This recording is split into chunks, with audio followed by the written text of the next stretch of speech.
Good morning everyone. 11th Commerce English Medium BA chapter number 10. Now the concept is problems related to international trade. जिसमें से हमने last time 6 point देखे थे. अभी 7 number का points हम चलते हैं. Lack of traders contact. The contact with the trader is very rare in international trade. बहुत मुश्किल से आपका कॉन्टैक्ट हो पाता है because it is a international level. So the trader are quite unfamiliar with each other when there is a great distance between two countries. वो एक दूसरे को जानते नहीं है, पहचानते नहीं है, ना लैंग्वेज समझ में आती है, ना कामकाज समझ में आता है. सो वो फैमिलियर नहीं हो पाते हैं. बहुत ज़्यादा प्रॉब्लम्स क्रिएट होती है between two countries tradings. It creates a problems in payment when there is a no direct contact between the importer and exporter. और यहाँ पे जो मनी के टर्म में पेमेंट करना होता है वहाँ पर काफ़ी ज़्यादा प्रॉब्लम्स हो जाती है for importers and exporters because lack of traders contact. क्योंकि आपका इतना अच्छा कॉन्टैक्ट होता नहीं. हाँ, जब धीरे धीरे कॉन्टैक्ट बन जाता है तो हम कुछ काम कर लेते हैं, बट 100% यहाँ पे श्योरिटी नहीं होती है. That's why lack of traders contact. Next आता है problems of weighing scales. Some things and sometimes different countries have a problem regarding the weighing scales as they have a different weighing scales. Weight करने के लिए, measurement करने के लिए अलग अलग country का अलग अलग terms and conditions होता है. मेज़रमेंट के वेजिंग के स्केल्स डिफरेंट होते हैं तो वहाँ पर भी प्रॉब्लम आती है.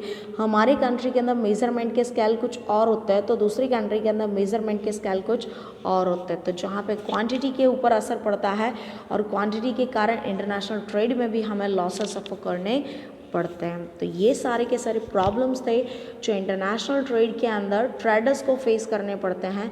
सो ये प्रॉब्लम्स के रीज़न की वजह से भी बहुत सारे लोग ऐसे होते हैं they wants to try to trade in the international market but due to this types of shortage and problems they do not take part in the international trade. वो चाह करके उसमें पार्टिसिपेट कर पाते नहीं हैं.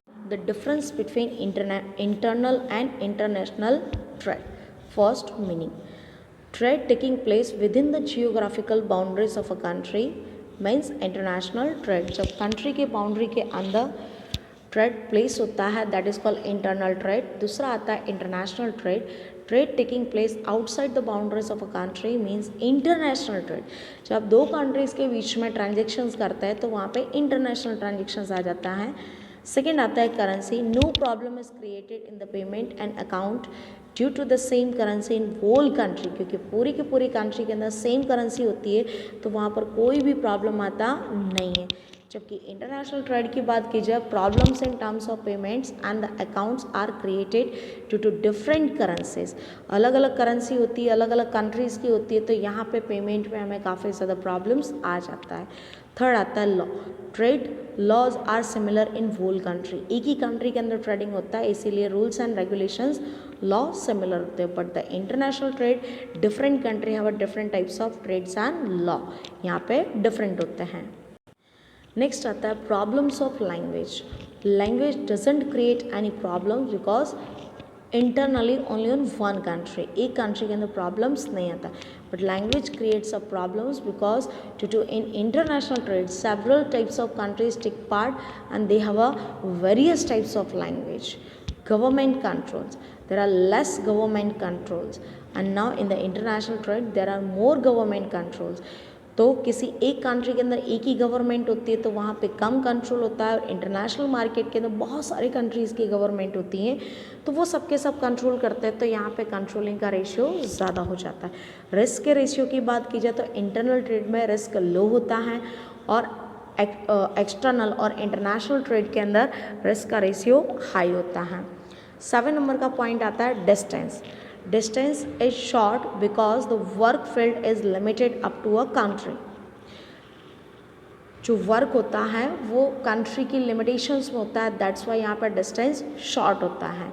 And now in the international trade distance is long because the work field is spread over more than one country. यहाँ पर एक से ज़्यादा कंट्री एक साथ होते हैं तो यहाँ पर डिस्टेंस ज़्यादा हो जाता है. नेक्स्ट आता है insurance.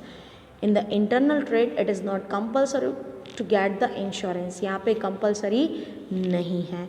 And now in the international trade it is a compulsory to get the insurance, क्योंकि यहाँ पे रिस्क का रेशियो कैसा होता है, ज़्यादा होता है।